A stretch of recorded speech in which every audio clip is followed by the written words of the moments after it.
महाभारत युद्ध के बाद राजा परीक्षित हस्तिनापुर के राजा बने। एक दिन राजा परीक्षित जंगल में शिकार के दौरान थक गए और एक ऋषि के आश्रम पे पहुंचे। वहां ऋषि शमिक ध्यान मग्न थे। राजा ने उन्हें कई बार पुकारा, लेकिन ऋषि ने ध्यान मग्न होने के कारण कोई उत्तर नहीं दिया।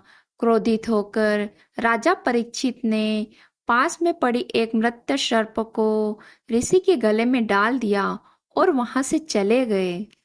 जब ऋषि शमिक के पुत्र ऋषि श्रृंगी को इस घटना का पता चला तो उन्होंने क्रोध में आकर राजा परीक्षित को 7 दिनों के भीतर तक्षक नाग के द्वारा मृत्यु का श्राप दे दिया। श्राप के प्रभाव से 7वें दिन तक्षक नाग ने राजा परीक्षित को डस लिया और उनकी मृत्यु हो गई। राजा परीक्षित के पुत्र राजा जन्मेजय इस घटना से बहुत दुखी हुए और क्रोधित हुए।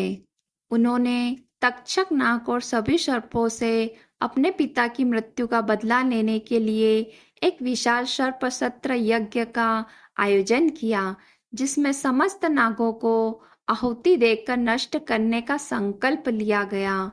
यज्ञ में अग्नि देवता की शक्ति से समस्त सर्प आहूत हो रहे थे और धीरे धीरे सभी नाग आग में जलकर नष्ट होने लगे। इससे सर्पों में आतंक फैल गया और उन्होंने आस्तिक मुनि से प्रार्थना की कि वे उन्हें बचा ले। आस्तिक मुनि, जिन्हें नागों का सखा माना जाता है, उस समय युवा ब्राह्मण थे। वे यज्ञ स्थल पर पहुंचे और राजा जन्मेजय से यज्ञ को रोकने का अनुरोध किया। उनकी विद्वता और तपस्या से प्रभावित होकर राजा जन्मेजय ने यज्ञ को रोक दिया और सभी नागों को जीवन दान दिया।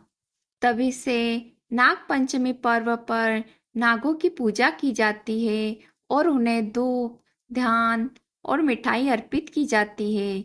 इस कथा के माध्यम से यह संदेश मिलता है कि किसी भी जीव का संहार करना अनुचित है और क्षमा करना एक महान गुण है।